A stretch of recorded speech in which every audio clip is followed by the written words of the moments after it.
Le mercato s'accélère, les rumeurs s'enflamment et les coulisses se dévoilent. Salut tout le monde et bienvenue dans cette nouvelle revue de presse. On vient d'apprendre avec une immense tristesse la disparition de Diogo Jota. L'attaquant de Liverpool, âgé de 28 ans, a perdu la vie dans un accident de voiture en Espagne, près de Palacios de Sanabria, dans la province de Zamora. Il se trouvait à bord du véhicule avec son frère André, également footballeur. Arrivé à Liverpool en 2020, Jota s'était rapidement imposé comme un élément clé du club, admiré pour son talent, sa combativité et son humilité. Toutes nos pensées vont à sa famille, ses proches et l'ensemble de la communauté du football. Qu'il repose en paix. Giroud à Lille. Un retour symbolique et un défi de taille. Olivier Giroud a officiellement été présenté par le LOSC ce mercredi, au lendemain de la signature de son contrat. À 38 ans, l'ancien attaquant des Bleus, sacré champion du monde en 2018 et meilleur buteur de l'histoire de l'équipe de France, 57 buts en 137 sélections, a affirmé vivre ce retour comme une opportunité unique. Revenir en France après 13 ans, c'est une chance énorme et un défi personnel majeur, a-t-il déclaré, précisant qu'il n'avait aucune prétention messianique en rejoignant Lille. Un comeback très attendu en Ligue 1. Giroud n'avait plus foulé les pelouses de Ligue 1 depuis 2012, année de son sacre inattendu avec Montpellier.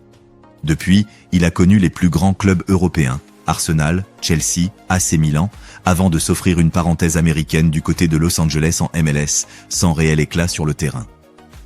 Cette expérience aux États-Unis a été enrichissante pour ma famille, mais terminer ma carrière en France était essentiel, a-t-il expliqué, affichant un réel enthousiasme à l'idée de retrouver un championnat qu'il connaît, un pari gagnant pour Lille.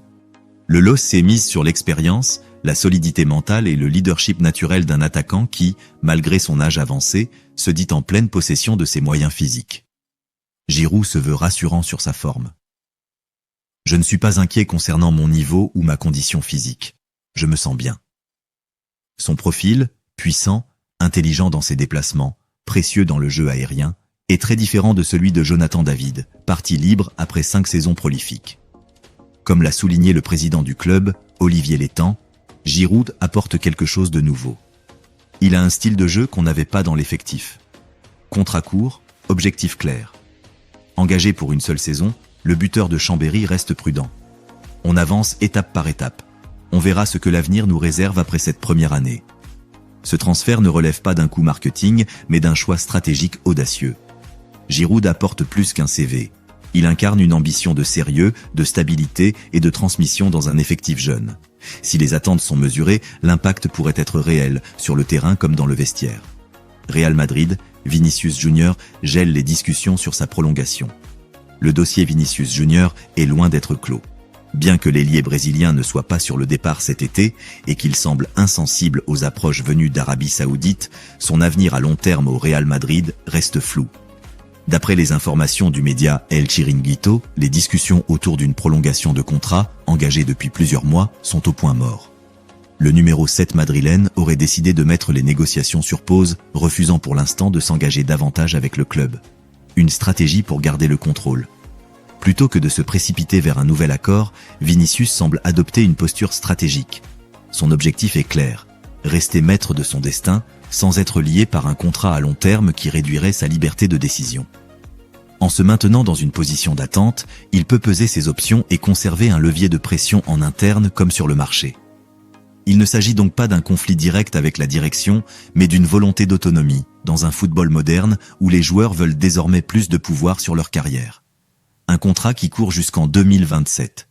Pour l'instant, le Real Madrid garde une forme de sécurité contractuelle, puisque Vinicius est lié au club jusqu'en juin 2027. Mais dès l'été prochain, la situation pourrait devenir plus tendue si aucun accord n'est trouvé. Une prolongation non actée à l'approche des 2 dernières années de contrat pourrait relancer les spéculations autour d'un départ, surtout si d'autres grands clubs européens ou projets exotiques entrent en scène. L'affaire Vinicius Junior est un nouveau symptôme d'un rapport de force qui évolue entre club et joueurs stars. Pour Madrid, il ne s'agit pas seulement de conserver un atout sportif majeur, mais aussi de gérer intelligemment une situation délicate afin d'éviter tout dérapage médiatique ou départ précipité. Affaire à suivre de très près dans les mois à venir. France Kylian Mbappé. De retour, Xabi Alonso promet une montée en puissance. Le coach du Real Madrid, Xabi Alonso, a rassuré les fans. Kylian Mbappé sera bien meilleur en quart de finale. Entré en jeu à la 68e minute face à la Juventus, victoire 1-0, le capitaine des Bleus a signé son retour après plus de 3 semaines d'absence, marqué par une gastro-entérite sévère et un séjour à l'hôpital. Mbappé avait manqué tout le premier tour de la Coupe du Monde des clubs. Ce retour tardif s'explique aussi par une longue préparation individuelle en salle avant de reprendre l'entraînement collectif seulement mercredi dernier. Ce retour progressif de Mbappé s'inscrit dans une gestion très prudente de son état physique par le staff madrilène.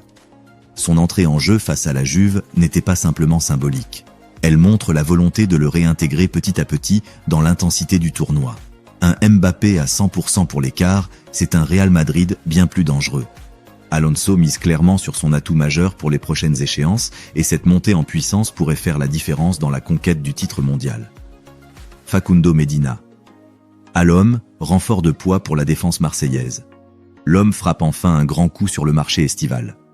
Après de longues semaines de recherche, le club phocéen officialise l'arrivée de Facundo Medina, solide défenseur argentin du RC Lens.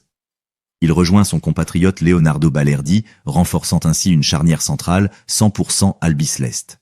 Formule du transfert, prêt payant de 2 millions d'euros plus obligation d'achat de 18 millions d'euros, avec des bonus de 2 millions d'euros en prime.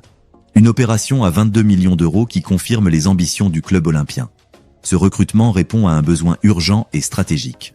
Vice-champion de France 2025, l'OM devait impérativement muscler sa défense pour répondre aux exigences de Roberto De Zerbi. Avec 165 matchs, 8 buts et 10 passes décisives sous les couleurs lensoises, Medina apporte expérience, agressivité et leadership. Sa complémentarité avec Balerdi pourrait donner naissance à une charnière stable, technique et dynamique. L'homme envoie un message clair, le projet est ambitieux et la touche argentine en défense promet une saison intense au Vélodrome. Kepa Arrizabalaga signe à Arsenal, un nouveau chapitre pour le gardien espagnol. C'est désormais officiel, Kepa Arrizabalaga rejoint Arsenal. Le club londonien a annoncé la signature du portier espagnol ce mardi 1er juillet. À 30 ans, l'ex-joueur de Chelsea s'engage pour 3 saisons, selon la presse britannique. Une belle opération pour les Gunners qui s'offrent une doublure expérimentée à faible coût. 5,9 millions d'euros seulement. Un palmarès bien garni, Kepa ne débarque pas les mains vides. Vainqueur de la Ligue des Nations avec l'Espagne en 2023, il a aussi soulevé la Ligue des Champions, la Ligue Europa et la Supercoupe d'Europe avec Chelsea. Son passage au Real Madrid en prêt lui a permis de remporter un nouveau doublé, LDC Bus Supercoupe d'Espagne en 2024. Malgré les critiques, le palmarès parle pour lui. Il a accumulé de l'expérience dans les plus grands clubs d'Europe. Doublure de luxe pour David Raya. À Arsenal, Kepa arrive pour renforcer la hiérarchie derrière David Raya, actuel numéro 1. Il retrouvera Kai Havertz, ancien coéquipier chez les Blues. Un choix judicieux pour Arsenal, qui sécurise une alternative fiable en cas de blessure ou de baisse de forme de Raya. Le gardien le plus cher de l'histoire, toujours. On se souvient de son transfert record de 80 millions d'euros en 2018 à Chelsea depuis l'Athletic Bilbao. Un prix qui a longtemps pesé sur ses performances. Sa carrière a connu des hauts et des bas, mais ce transfert à Arsenal pourrait bien marquer un tournant positif et relancer sa réputation. Merci d'avoir suivi cette vidéo jusqu'au bout. Si vous avez apprécié le contenu, n'oubliez pas de laisser un like, de vous abonner et de partager pour soutenir la chaîne. On se retrouve très bientôt pour une nouvelle revue de presse.